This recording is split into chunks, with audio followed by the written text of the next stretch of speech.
Hello students. अब tautomerism का ये जो सेकंड पार्ट है, इसमें हम लोग जो कीटो और इनॉल की रिलेटिव स्टेबिलिटी है उनसे रिलेटेड फैक्टर्स के बारे में बात करेंगे कि कौन कौन से फैक्टर्स हैं जो कि कीटो और इनॉल फॉर्म की स्टेबिलिटी को बढ़ा सकते हैं, कम कर सकते हैं। तो खैर इन जनरल तो keto form is more stable in comparison to enol. General अगर हम लोग देखें मोस्ट ऑफ द कंपाउंड्स में कि जो कीटो फॉर्म होता है उसकी स्टेबिलिटी इनॉल के कंपैरिजन में ज़्यादा होती है ना। जैसे एसीटोन है तो acetone CH3 C double bond OCH3 और इसका इनॉल फॉर्म बन जाएगा CH3OH डबल बॉन्ड CH2, ये इसका इनॉल फॉर्म बन जाएगा। और कीटो जो है वो ज़्यादा स्टेबल है। क्यों ज़्यादा स्टेबल है? आप देख रहे हो भाई, कीटो और इनॉल में डिफरेंस क्या है। कीटो में कार्बन और ऑक्सीजन के बीच में डबल बॉन्ड है और इनॉल में कार्बन कार्बन के बीच में डबल बॉन्ड है, and carbon oxygen double bond is stronger in comparison to carbon carbon double bond. Carbon oxygen double bond polar है, बॉन्ड पोलरिटी की वजह से वो स्ट्रॉन्गर बॉन्ड है in comparison to carbon carbon bond. तो इसलिए कीटो की स्टेबिलिटी इनॉल से ज़्यादा होती है। जैसे ये जो कीटोन एसीटोन की हम लोग बात कर रहे हैं, एसीटोन में 99.9% नॉर्मल कंडीशंस में 99.9% से भी ज़्यादा जो कंपाउंड है वो कीटो फॉर्म में ही एग्जिस्ट करता है। There is very small percentage of the compound which exist in the form of enol. लेकिन अब कुछ फैक्टर्स हैं जो कि कंपाउंड में इनॉल फॉर्म के परसेंटेज को बढ़ा सकते हैं, मतलब इनॉल की स्टेबिलिटी को बढ़ा सकते हैं। उन्हीं फैक्टर्स के बारे में हम लोग इस लेक्चर में एक एक करके बात करेंगे। तो सबसे पहला फैक्टर और इनफैक्ट सबसे इम्पॉर्टेंट फैक्टर जो कि इनॉल का कंटेंट बढ़ाता है, परसेंटेज ऑफ इनॉल, इनॉल कंटेंट मतलब परसेंटेज ऑफ इनॉल या स्टेबिलिटी ऑफ इनॉल बढ़ाता है, that is hydrogen bonding.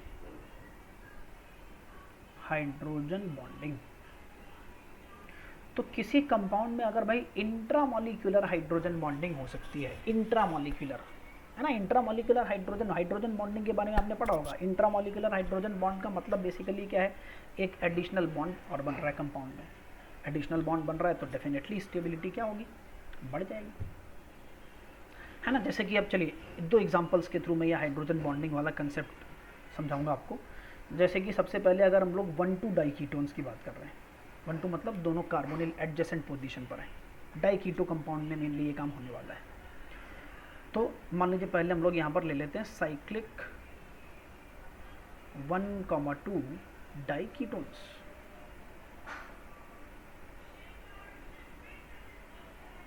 Right, cyclic 1,2 diketones. तो मान लीजिए मैंने यहाँ पर ले लिया भाई साइक्लोहेक्सेन रिंग और इसमें दो कार्बोनिल्स एडजेसेंट पोजीशन पर अटैच्ड हैं।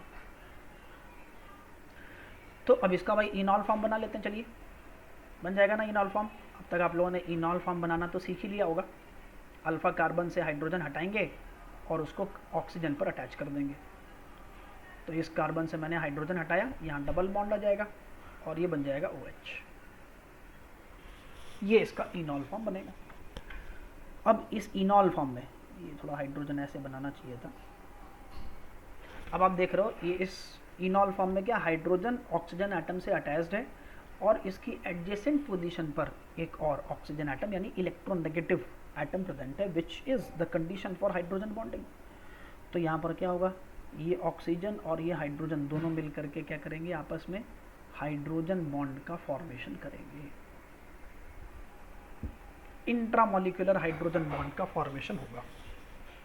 और इसी वजह से ये जो साइक्लिक 1,2 डाइकीटोन्स होते हैं, इसमें कीटो और इनॉल में किसकी स्टेबिलिटी ज़्यादा होती है, किसका परसेंटेज ज़्यादा होता है, इनॉल का परसेंटेज ज़्यादा होता है। इनॉल कंटेंट इसमें कीटोन के कंपैरिजन में ज़्यादा होगा। और इनफैक्ट दो फैक्टर्स यहाँ पर काम कर रहे हैं। केवल एक हाइड्रोजन बॉन्डिंग ठीक है, वो तो एक एडिशनल फैक्टर ही है। दूसरी बात आप देख रहे हो कि यहाँ पर जो डबल बॉन्ड भी बन रहा है वो भी क्या कॉन्जुगेशन बन रहा है, कॉन्जुगेटेड डबल बॉन्ड है, and conjugated systems are more stable. हालांकि कॉन्जुगेशन तो यहाँ पर भी है, दोनों डबल बॉन्ड्स एक दूसरे के साथ कॉन्जुगेशन में है ना। अब लेकिन वही उसकी डिटेल्स में अभी जाने का मतलब नहीं है। यहाँ पर कॉन्जुगेशन करोगे तो आप एक ऑक्सीजन के ऊपर प्लस आएगा, दूसरे ऑक्सीजन के ऊपर नेगेटिव आएगा, तो भाई प्लस वाला ऑक्सीजन तो स्टेबल होगा नहीं, तो यहाँ इतना इफेक्टिव कॉन्जुगेशन नहीं होने वाला। इस केस में आप बिल्कुल परफेक्ट कॉन्जुगेशन कर सकते हो, कार्बन पॉजिटिव ले लेगा, ऑक्सीजन नेगेटिव ले लेगा, काफ़ी स्टेबल होगा वो। तो मतलब कॉन्जुगेशन तो दोनों में है, लेकिन इनॉल में जो कॉन्जुगेशन हो रहा है वो ज़्यादा इफेक्टिव है। और दूसरा इंट्रामोलिकुलर हाइड्रोजन बॉन्डिंग तो हो ही रही है। तो इसीलिए साइक्लिक कंपाउंड्स के केस में अगर 1,2-डाई कीटोन है, in that case इनॉल will be more stable, इनॉल will have greater percentage.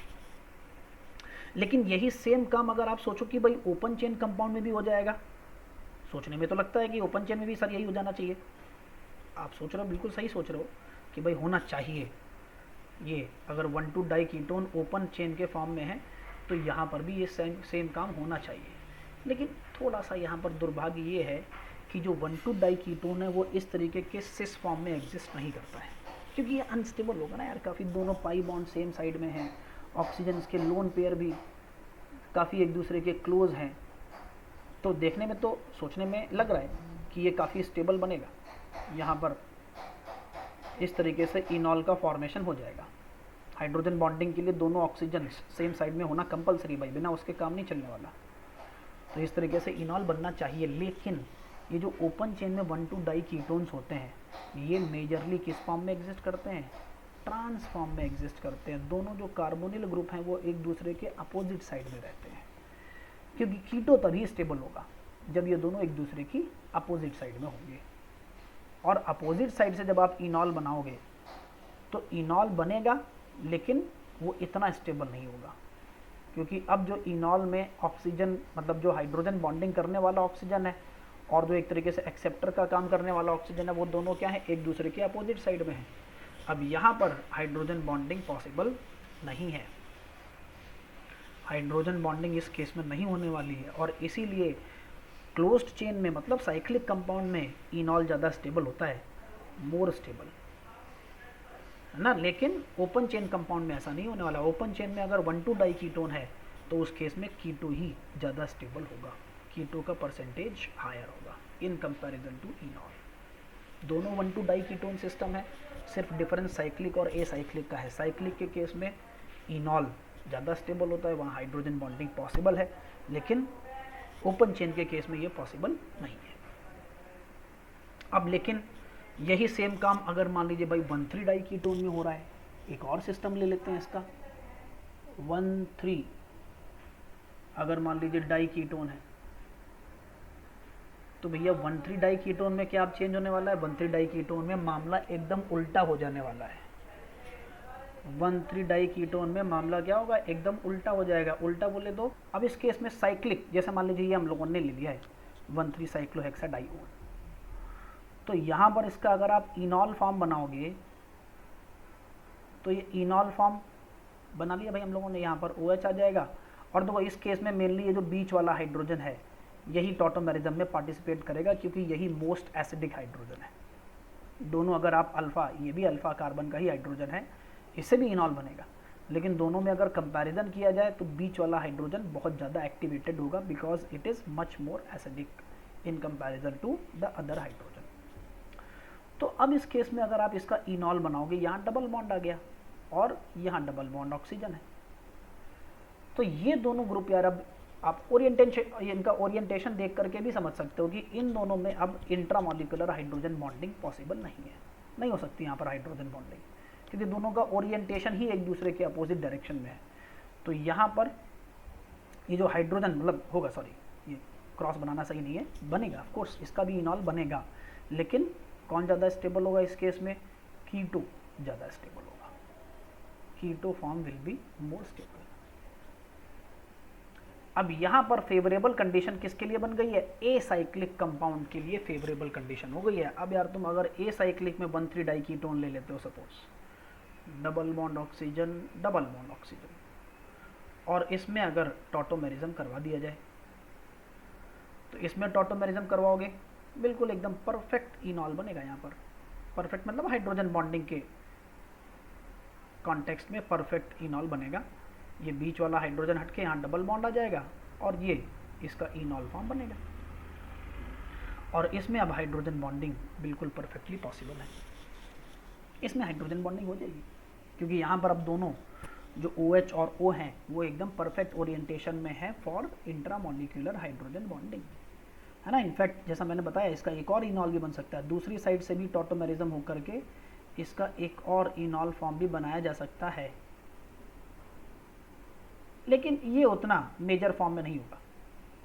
Hydrogen bonding यहाँ भी हो रही है ना। अगर आप सपोज इनॉल की स्टेबिलिटी, पहले भी मैंने बताया कि पहले तो रिएक्टिविटी के हिसाब से मैंने बताया कि भाई ये जो बीच वाला हाइड्रोजन है ये ज़्यादा एसिडिक है, तो इसलिए ये ज़्यादा एक्टिवेटेड होगा टू पार्टिसिपेट इन टॉटोमेरिज्म।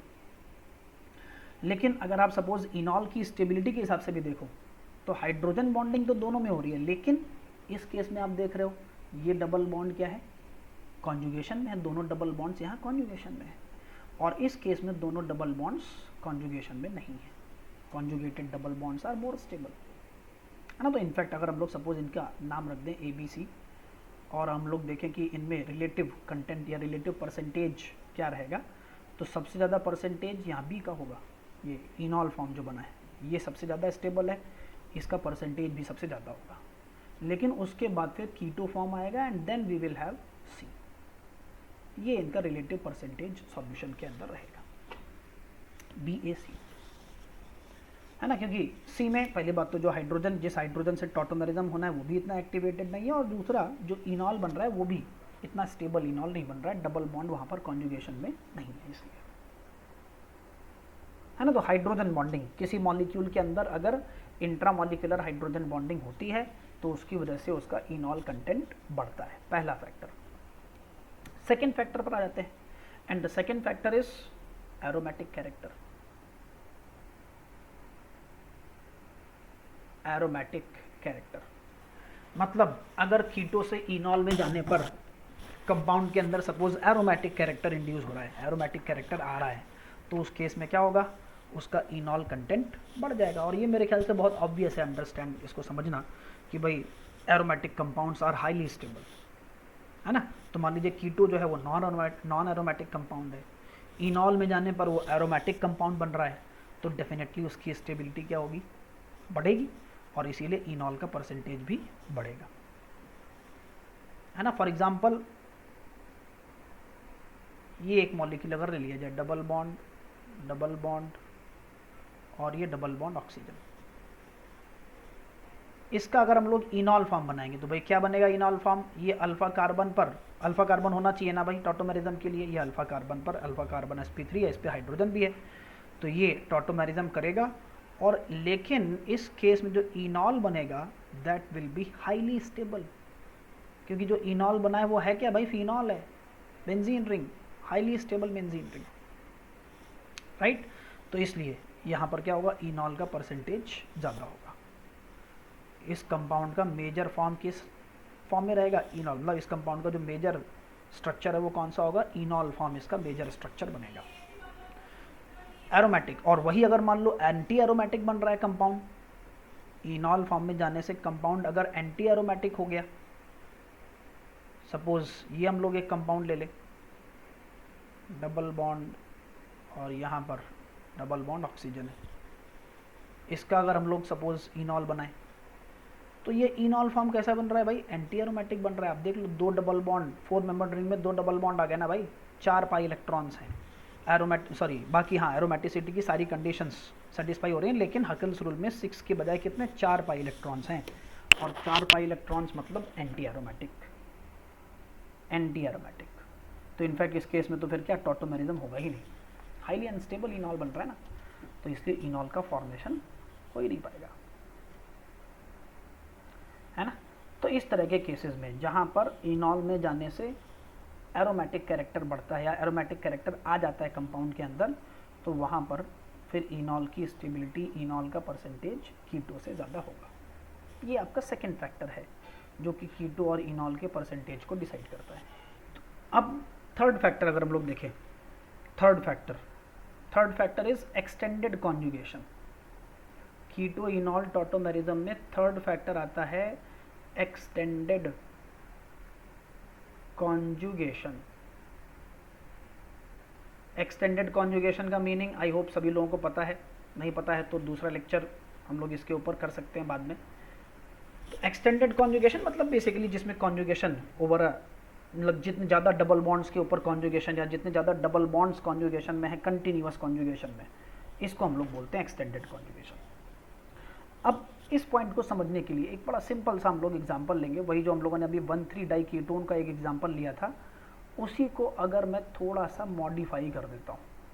एक तो हम लोग ये ले चुके हैं भाई पेंटेन 2,4 डाईओन, इसी का अगर मान लीजिए एस्टर फॉर्म ले लिया जाए, double bond O, double bond O, OC2H5, ये मान लीजिए हम लोगों को दो मॉलिक्यूल दिए हैं और इनका हम लोगों को इनॉल कंटेंट कंपेयर करना है कि किसका इनॉल कंटेंट ज़्यादा होगा। तो इनॉल तो इनफैक्ट यार दोनों बिल्कुल सेम बनेगा भाई। ये बीच वाला जो हाइड्रोजन है ये काफ़ी एसिडिक है, तो इसका अगर हम लोग दोनों का इनॉल बनाएं, सेम इनॉल बनेगा। यहाँ पर OH आ जाएगा, डबल बॉन्ड, और यहाँ पर डबल बॉन्ड ऑक्सीजन, दोनों डबल बॉन्ड्स कॉन्जुगेशन में है, इंट्रामोलिकुलर हाइड्रोजन बॉन्डिंग हो रही है दोनों में। यहाँ पर भी वही सेम बनेगा, डबल बॉन्ड ऑक्सीजन की जगह यहाँ हो जाएगा OH,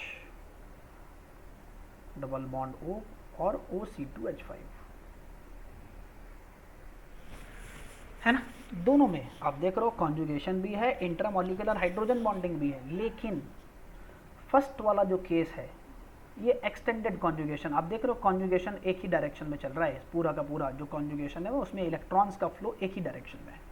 लेकिन सेकेंड वाले केस में जो डबल बॉन्ड्स हैं ये कॉन्जुगेशन में तो आपस में तो कॉन्जुगेशन में ही हैं, लेकिन इसके साथ साथ ये जो एस्टर वाला ऑक्सीजन है इसके लोन पेयर भी आपस में कॉन्जुगेशन में होंगे, डबल बॉन्ड्स के साथ कॉन्जुगेशन में होंगे ना। और अब आप देख रहे हो इन दोनों कॉन्जुगेशन में क्या हो रहा है, दोनों का जो इलेक्ट्रॉन्स का फ्लो है वो अपोजिट डायरेक्शन में कन्वर्ज कर रहे हैं, दोनों एक पॉइंट पर एक्सटेंड नहीं कर रहे हैं, कन्वर्ज कर रहे हैं। और इस तरह के कॉन्जुगेशन को हम लोग क्रॉस कॉन्जुगेशन का नाम देते हैं। और क्रॉस कॉन्जुगेशन से, है ना, एक एक्सटेंडेड कॉन्जुगेशन होता है और एक क्रॉस कॉन्जुगेशन। तो क्रॉस कॉन्जुगेशन क्या करेगा, स्टेबिलिटी को कम कर देगा। इसीलिए दूसरे वाले कंपाउंड का जो इनॉल कंटेंट है वो फर्स्ट वाले से कम होगा। इनॉल कंटेंट अगर हम लोग कंपेयर कर रहे हैं तो पहले वाले का इनॉल कंटेंट सेकेंड वाले से ज़्यादा है। तो आप देख रहे हो, मतलब क्रॉस कॉन्जुगेशन एक तरीके से क्या है, एक्सटेंडेड कॉन्जुगेशन का अपोजिट है। एक्सटेंडेड कॉन्जुगेशन है तो स्टेबिलिटी बढ़ती है मॉलिक्यूल की, क्रॉस कॉन्जुगेशन हो रहा है तो वो क्या करता है, स्टेबिलिटी को थोड़ा सा कम कर देता है। एक और एग्जाम्पल देख लेते हैं, जैसे मान लीजिए हम लोगों को दे दिया जाए यहाँ पर C double bond O CH3 और एक हम लोगों को मॉलिक्यूल दिया है C double bond O benzene.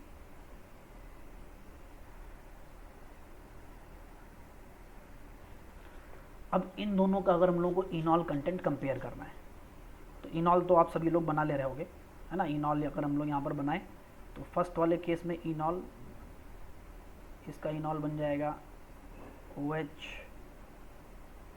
Double bond CH3, और इस सेकेंड मॉलिक्यूल का अगर इनॉल बनाएंगे ये भी सेम बनेगा यार, बिल्कुल सेम ही मॉलिक्यूल है तो इसका भी इनॉल वही सेम बनेगा। लेकिन एक सिग्निफिकेंट डिफरेंस क्या है कि इस केस में जो इनॉल बना है उसका डबल बॉन्ड बेंजीन के साथ एक्सटेंडेड कॉन्जुगेशन में है ना। आप देख रहे हो ये डबल बॉन्ड पूरी रिंग के साथ कॉन्जुगेशन कर सकता है, कॉन्जुगेशन है ना पूरी रिंग में। तो इसलिए ये जो सेकंड वाला मॉलिक्यूल है इसमें क्या हो रहा है, एक्सटेंडेड कॉन्जुगेशन हो रहा है। फर्स्ट वाले में तो एक तरीके से देखा जाए तो कॉन्जुगेशन हो ही नहीं रहा है, एक्सटेंडेड कॉन्जुगेशन है। इसका मतलब क्या हुआ, सेकंड वाले का इनॉल कंटेंट इस फर्स्ट कंपाउंड के कंपैरिजन में ज़्यादा होगा। तो जहां पर भी एक्सटेंडेड कॉन्जुगेशन है मॉलिक्यूल में, एक्सटेंडेड कॉन्जुगेशन मतलब इनॉल में जो एक तरीके से जो नया डबल बॉन्ड बना है वो अगर पहले से एग्जिस्टिंग स्ट्रक्चर के साथ फर्दर कॉन्जुगेट कर सकता है, एक्सटेंडेड कॉन्जुगेशन कर सकता है, तो वहाँ पर इनॉल का कंटेंट बढ़ जाएगा। इस तरह के केसेस में इनॉल का कंटेंट बढ़ेगा, ठीक है ना। ये तीन फैक्टर जो हम लोगों ने देखे, यही तीन सबसे इंपॉर्टेंट फैक्टर हैं। और भी एक दो फैक्टर मैं बताऊंगा, लेकिन सबसे इंपॉर्टेंट फैक्टर यही तीन हैं, hydrogen bonding, second aromatic character, और थर्ड एक्सटेंडेड कॉन्जुगेशन। जहाँ पर भी ये तीनों फैक्टर आएंगे वो क्या करेंगे, इनॉल के कंटेंट को, इनॉल के परसेंटेज को बढ़ाएंगे।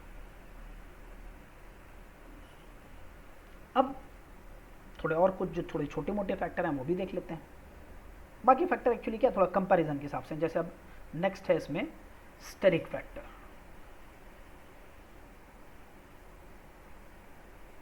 स्टेरिक फैक्टर एडवांस के पॉइंट ऑफ व्यू से, ये बाकी के फैक्टर्स जो हैं ये जेई एडवांस के पॉइंट ऑफ व्यू से ज़्यादा इंपॉर्टेंट है। मेंस में बहुत कम चांसेस हैं इनसे क्वेश्चन पूछे जाने के। मेंस में ये जो 3 फैक्टर हम लोग ऑलरेडी देख चुके हैं, इन्हीं के ऊपर बेस्ड क्वेश्चन जनरली पूछे जाते हैं। तो अब स्टेरिक फैक्टर, तो जैसे मान लीजिए अगर कोई मोनोकीटोन है, मतलब एक ही कार्बोनिल ग्रुप है, एक ही कार्बोनिल ग्रुप है, और उसमें अगर हम लोग कीटो और इनॉल का कंपैरिजन कर रहे हैं, जैसे मान लीजिए हम लोगों को 2 मॉलिक्यूल दिए हैं, एक दे रखा है CH3 C double bond OH, एक ये कंपाउंड है, और दूसरा हम लोगों ने ले लिया यहाँ पर CHO यहाँ पर है, और इस कार्बन पर अब हम लोगों ने सब्स्टिट्यूएंट लगा दिया, बल्कि सब्स्टिट्यूएंट। स्टेरिक फैक्टर मतलब बल्कि सब्स्टिट्यूएंट लगाने हैं मुझे, तो मैंने 2 एरोमेटिक रिंग्स इस कार्बन पर अटैच कर दी। तो इनका मुझे अब इनॉल कंटेंट आपस में कंपेयर करना है कि किसका इनॉल परसेंटेज ज़्यादा होगा, किसका इनॉल परसेंटेज ज़्यादा होगा। तो पहले एक काम करते हैं, दोनों का इनॉल बना लेते हैं। यहाँ पर आ जाएगा OH डबल बॉन्ड, इसका इनॉल बनाएंगे तो यहाँ पर आ जाएगा OH हाइड्रोजन डबल बॉन्ड, और ये 2 बल्कि ग्रुप्स अटैच्ड हैं यहाँ पर। अब पूछा जाए कि इनमें से किसका इनॉल कंटेंट ज़्यादा है, तो देखो पीछे वाली जो तीनों फैक्टर्स हैं उनमें से कोई फैक्टर यहाँ काम नहीं कर रहा है। दोनों को अगर आपस में कंपेयर करना है, इन दोनों के इनॉल कंटेंट को, मान लीजिए इसका इनॉल कंटेंट X है और इसका इनॉल परसेंटेज Y है, इनको कंपेयर करना है, तो पीछे वाले तीनों में से कोई भी फैक्टर नहीं लगने वाला। ना यहाँ हाइड्रोजन बॉन्डिंग है, ना एरोमेटिक कैरेक्टर आ रहा है कंपाउंड के अंदर। तो एरोमेटिक मतलब कंपाउंड एरोमेटिक होने से मतलब नहीं कि आप बोलने लगो सर इसमें एरोमेटिक रिंग तो प्रेजेंट है। भाई कंपैरिजन इन दोनों के बीच में हो रहा है, तो एरोमेटिक रिंग तो दोनों में है, कीटो में भी है, इनॉल में भी है। कीटो से इनॉल में जाने पर अगर एरोमेटिक कैरेक्टर आता है कंपाउंड में, तब उसको कंसीडर करते हैं। तो पीछे वाला कोई फैक्टर नहीं है, लेकिन अगर आप देखोगे तो Y का जो इनॉल कंटेंट है वो X है, मतलब ये जो स्टेरिकली हिंडर्ड कार्बोनिल कंपाउंड है, इसका इनॉल कंटेंट पहले वाले के कंपैरिजन में ज़्यादा होगा।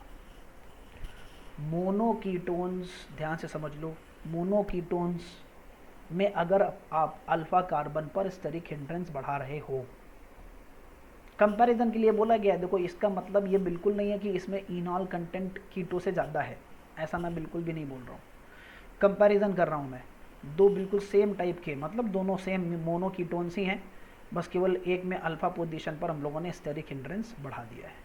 तो जिसमें स्टेरिक हिंड्रेंस ज़्यादा होगा उसमें इनॉल का परसेंटेज ज़्यादा होगा। क्यों ज़्यादा होगा सर, क्यों ज़्यादा होगा, क्या है इसमें? तो बस थोड़ा सा आप अपना दिमाग केमिकल बॉन्डिंग के टर्म में लगा लो। भाई देखो अल्फा कार्बन जब इनॉल फॉर्म जब कीटो फॉर्म की बात कर रहे हैं, तो उसमें जो अल्फा कार्बन है उसका हाइब्रिडाइजेशन क्या है? sp3। sp3 मतलब टेट्राहेड्रल ज्योमेट्री है, तो भैया बॉन्ड एंगल कितने का होगा? 109.5 होगा ना। तो यहाँ पर ये जो दोनों बल्कि ग्रुप्स हैं वो कितने एंगल पर हैं? 109.5 के एंगल पर हैं। लेकिन इनॉल में गए तो इस कार्बन का हाइब्रिडाइजेशन क्या हो गया? sp2। sp2 मतलब अब इन दोनों के बीच का एंगल कितना हो जाएगा? 120 डिग्री का हो जाएगा। मतलब दोनों बल्कि ग्रुप इनॉल में जाने से क्या हुआ? दोनों बल्कि ग्रुप एक दूसरे से दूर हो गए। दूर हो गए मतलब रिपल्शन क्या होगा? कम हो जाएगा, और रिपल्शन कम हो जाएगा तो स्टेबिलिटी बढ़ जाएगी, स्टेबिलिटी बढ़ जाएगी, राइट। इसीलिए अल्फा पोजीशन पर स्टेरिक हिंड्रेंस बढ़ाने से, मोनोकीटोन्स के केस में अगर आप अल्फा पोजीशन पर स्टेरिक हिंड्रेंस बढ़ाते जा रहे हो, मीन्स इनॉल का कंटेंट बढ़ता जा रहा है, बढ़ता जाएगा, है ना। क्योंकि यहाँ पर अब क्या, इनॉल के केस में ये जो बल्कि ग्रुप्स हैं वो एक दूसरे से दूर जाएंगे, इसलिए, ठीक है। लेकिन यही सेम चीज़ अगर हम लोग 1,3 डाई कीटोन में कंसीडर करें, मान लीजिए अगेन फिर से मैं 2 एग्जांपल ले रहा हूँ यहाँ पर, double bond oxygen, double bond oxygen. एक तो ये नॉर्मल कंपाउंड हम लोगों ने बिना किसी सब्सटीट्यूशन के ले रखा है, और दूसरे केस में मैंने यहाँ पर ये जो बीच वाला कार्बन जिसका हाइड्रोजन पार्टिसिपेट करने वाला है, उस पर मैंने टर्शरी ब्यूटाइल, अगेन एक बल्कि ग्रुप लगा दिया, टर्शरी ब्यूटाइल। इसमें से किसका इनॉल कंटेंट ज़्यादा होगा? मान लीजिए इसका इनॉल कंटेंट X है इनॉल कंटेंट की बात हो रही है, इसका इनॉल कंटेंट x है, इसका y है। अब इस तरह के केसेस में उल्टा होगा, जिसमें स्टेरिक हिंड्रेंस कम है उसका इनॉल कंटेंट ज़्यादा होगा, x का इनॉल कंटेंट y से ज़्यादा होगा। क्यों? अब क्या हो रहा है सर इसमें? अगेन केमिकल बॉन्डिंग वही, हाइब्रिडाइजेशन का ही थोड़ा सा कंसेप्ट लग रहा है, ज्योमेट्री का। बना लेते हैं पहले, इनॉल बना लेते हैं दोनों का, OH डबल बॉन्ड O। तो यहाँ तो स्टेरिक हिंड्रेंस का कोई सवाल ही नहीं है ही नहीं स्टेरिक हिंड्रेंस कोई। अब इसमें मैंने यहाँ पर इसका इनॉल बनाया, tertiary butyl double bond OH। तब देखो एक्चुअल में हो क्या रहा है, यहाँ उल्टा हो रहा है।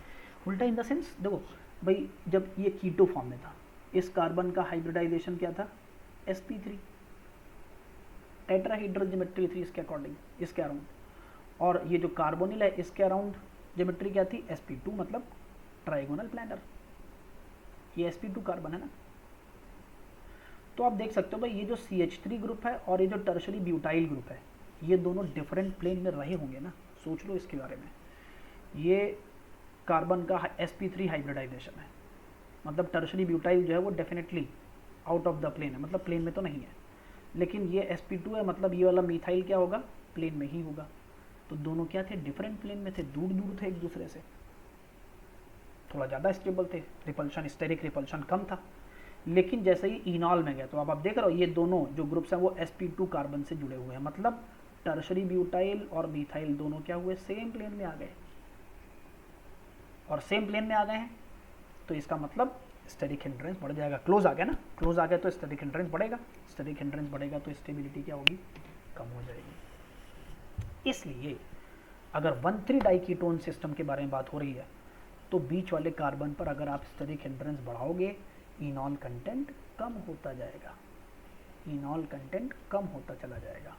मोनोकीटोन्स के केस में स्टेरिक हिंड्रेंस का अपोजिट इफेक्ट होता है। मोनोकीटोन्स हैं तो अल्फा कार्बन पर आप जितना स्टेरिक हिंड्रेंस बढ़ाते जाओगे उसका इनॉल कंटेंट क्या होगा, बढ़ता चला जाएगा, क्योंकि वहाँ पर इनॉल की स्टेबिलिटी बढ़ती है, इसलिए इनॉल में स्टेबिलिटी बढ़ जाती है। यहाँ उल्टा हो रहा है, दोनों में उल्टा इफेक्ट है स्टेरिक हिंड्रेंस का। तो ये एक फैक्टर ध्यान रखना है, एडवांस के पॉइंट ऑफ व्यू से ये आपको ध्यान रखना है। सॉल्वेंट का भी थोड़ा बहुत इफेक्ट पड़ता है। सॉल्वेंट तो पोलर प्रोटिक सॉल्वेंट्स कीटोन को ज़्यादा सपोर्ट करते हैं, सॉल्वेंट का इफेक्ट पड़ता है। सॉल्वेंट में, पोलर प्रोटिक सॉल्वेंट में किसका कंटेंट ज़्यादा होता है, पोलर प्रोटिक सॉल्वेंट में। प्रोटिक मतलब जिसमें कि ऐसे सॉल्वेंट जिनमें एसिडिक हाइड्रोजन है, जैसे अल्कोहल है, वाटर है, उनमें हाइड्रोजन इलेक्ट्रोनेगेटिव एलिमेंट से जुड़ा हुआ है, इनको बुलाते हैं पोलर प्रोटिक। तो इसमें कीटो फॉर्म का कंटेंट ज़्यादा होगा, ए प्रोटिक में कीटो का परसेंटेज कम हो जाएगा। इनफैक्ट नॉन पोलर, जैसे अब अगर आप पोलर से नॉन पोलर में जा रहे हो तो क्या नॉन पोलर में कीटो का परसेंटेज कम ही होता जाएगा, इनॉल का परसेंटेज बढ़ता चला जाएगा।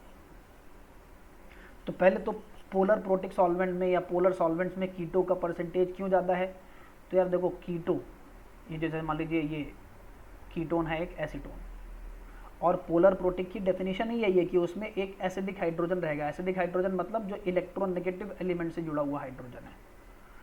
तो क्या होगा, इन दोनों के बीच में हाइड्रोजन बॉन्डिंग हो सकती है, इंटरमॉलिक्यूलर हाइड्रोजन बॉन्डिंग, मीन्स इसका सॉल्वेशन अच्छे से होगा।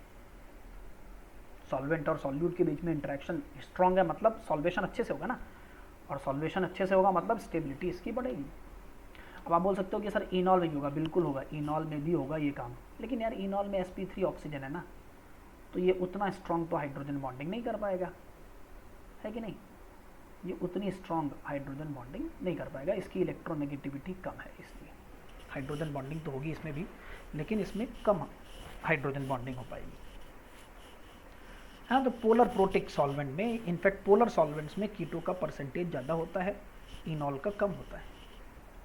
ठीक है, तो इसको एक एग्जांपल से समझते हैं। जैसे मान लीजिए ये हम लोगों ने जो 1,3 डाइकीटोन का केस लिया है, इसमें इनॉल का परसेंटेज ज़्यादा होता है, लेकिन हमेशा नहीं होता है, वो सॉल्वेंट के ऊपर डिपेंड करेगा। जैसे अगर मान लीजिए आपने इसको किसी नॉन पोलर सॉल्वेंट में लिया, हेक्सेन में मान लीजिए इसको ले लिया, उस केस में इनॉल का परसेंटेज काफ़ी हाई होगा, 75, 80, 90 के आसपास, इनफैक्ट 90 के आसपास रहता है इसका परसेंटेज।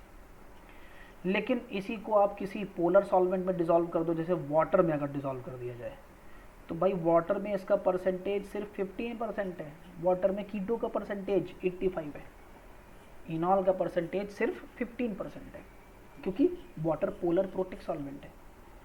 और इनके बीच का अगर हम लोग एक पोलर ए प्रोटिक सॉल्वेंट ले लें, मान लीजिए हम लोगों ने यहाँ पर एसीटोनाइट्राइल ले लिया, भाई पोलर ए प्रोटिक है ना, ए प्रोटिक है, तो इसमें इन दोनों के बीच में रहेगा परसेंटेज, इनॉल का परसेंटेज यहाँ पर कुछ 70% के आसपास रहता है।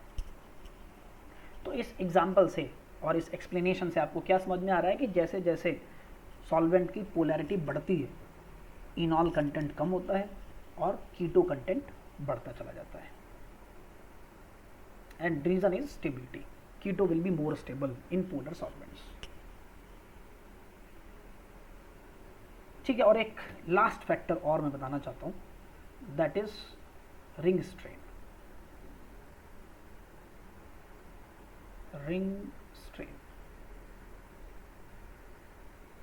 खास तौर से अगर स्मॉलर रिंग्स की बात की जा रही है, मान लीजिए कोई 3 मेंबर्ड 4 मेंबर्ड रिंग्स हैं, उसमें अगर हम लोग कीटो और इनॉल में कंपैरिजन करें, है ना, जैसे अगेन एक एग्जांपल मैं लूँगा यहाँ पर, फटाफट मैं बता देता हूँ, ये छोटा सा ही एक केस है। मान लीजिए मैंने यहाँ पर एक साइक्लोब्यूटेन लिया, साइक्लोब्यूटेनोन और साइक्लोप्रोपेनोन, पूछा जाए कि किसका इनॉल कंटेंट ज़्यादा होगा, साइक्लोब्यूटेनोन का ज़्यादा होगा या साइक्लोप्रोपेनोन का ज़्यादा होगा। तो पहले इनका दोनों का आप इनॉल बना लो, इसमें इनॉल बनाएंगे तो यहाँ पर यह आ जाएगा OH और यहाँ पर आ जाएगा डबल बॉन्ड, और इसका इनॉल अगर आप बनाओगे तो यहाँ पर भी वही सेम तरीके से बनेगा, double bond OH। Ring strain देखो, अल्फा कार्बन के अराउंड मैं बात कर रहा हूँ, अल्फा कार्बन, तो अल्फा कार्बन का हाइब्रिडाइजेशन दोनों ही केसेस में कितना है, क्या है, कीटो फॉर्म में दोनों में हाइब्रिडाइजेशन sp3 है, राइट। sp3 मतलब बॉन्ड एंगल होना कितना चाहिए, 109 डिग्रीज, 109 डिग्रीज होना चाहिए।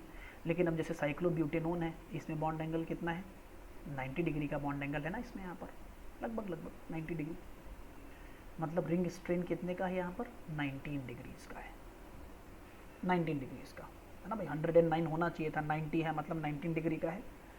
और यहाँ पर रिंग स्ट्रेन भाई, यहाँ एंगल कितने का होगा, 60 डिग्री का होगा, मतलब रिंग स्ट्रेन कितना है, 59 डिग्री का, सॉरी 49 डिग्री का, 49 डिग्री का रिंग स्ट्रेन होगा ना। अब इनॉल में गया, इनॉल में बॉन्ड एंगल कितना होना चाहिए, फिर 120 डिग्री होना चाहिए डबल बॉन्ड के अराउंड, है अभी भी 90, मतलब यहाँ पर रिंग स्ट्रेन कितने का है, 30 डिग्री का। इसमें रिंग स्ट्रेन अब कितना है, 60 डिग्री का है, 120 होना चाहिए, 60 ही है अभी भी, 60 डिग्री का रिंग स्ट्रेन है। किस में रिंग स्ट्रेन ज़्यादा है, जिसमें स्मॉलर रिंग है वहाँ पर इनॉल में रिंग स्ट्रेन बढ़ रहा है, बढ़ तो दोनों में रहा है इनफैक्ट, लेकिन ज़्यादा रिंग स्ट्रेन किस में है, जितनी स्मॉलर रिंग है वहाँ पर रिंग स्ट्रेन ज़्यादा है। या फिर इनफैक्ट आप ऐसे आपस में पहले भी कंपेयर मत करो, कीटो और इनॉल को कंपेयर कर लो कि कीटो से इनॉल में जाने पर क्या हो रहा है, रिंग स्ट्रेन बढ़ रहा है, और रिंग स्ट्रेन बढ़ रहा है मतलब कीटो की स्टेबिलिटी ज़्यादा होगी इन कंपैरिजन टू इनॉल। और जितनी छोटी रिंग होगी उसमें कीटो की स्टेबिलिटी उतनी ही ज़्यादा होगी, जितनी छोटी रिंग होगी उसमें उतना ही ज़्यादा कीटो फॉर्म स्टेबल होगा, इनॉल उतना ही लेस स्टेबल होगा, मतलब इनॉल का परसेंटेज उतना ही कम होगा, है ना। यहाँ आप देख रहे हो साइक्लोब्यूटेनोन के केस में रिंग स्ट्रेन काफ़ी कम है, इनॉल में रिंग स्ट्रेन कम है इन कंपैरिजन टू साइक्लोप्रोपेनोन। तो इसका मतलब है कि इसका इनॉल कंटेंट मान लीजिए X और Y है, तो इसका इनॉल कंटेंट साइक्लोब्यूटेनोन का साइक्लोप्रोपेनोन के कंपैरिजन में ज़्यादा होगा, है ना। तो स्मॉलर रिंग्स के केस में आप जितनी स्मॉलर रिंग लोगे उसका कीटो कंटेंट बढ़ेगा, इनॉल कंटेंट कम होगा। आप रिंग साइज बढ़ाते जाओगे तो इनॉल का परसेंटेज भी उसी हिसाब से क्या होगा, बढ़ता चला जाएगा। आप यहाँ पर साइक्लोपेंटेनोन अगर लोगे तो उसका इनॉल कंटेंट क्या होगा, इससे ब्यूटेनोन से भी ज़्यादा होगा, साइक्लोब्यूटेनोन से भी ज़्यादा होगा। तो रिंग स्ट्रेन यहाँ पर क्या, बेसिकली रिंग स्ट्रेन की वजह से ये हो रहा है, जितनी स्मॉलर रिंग कीटो फॉर्म ज़्यादा स्टेबल, कीटो का कंटेंट ज़्यादा होगा और रिंग साइज बढ़ेगा, वैसे वैसे इनॉल का परसेंटेज भी बढ़ेगा।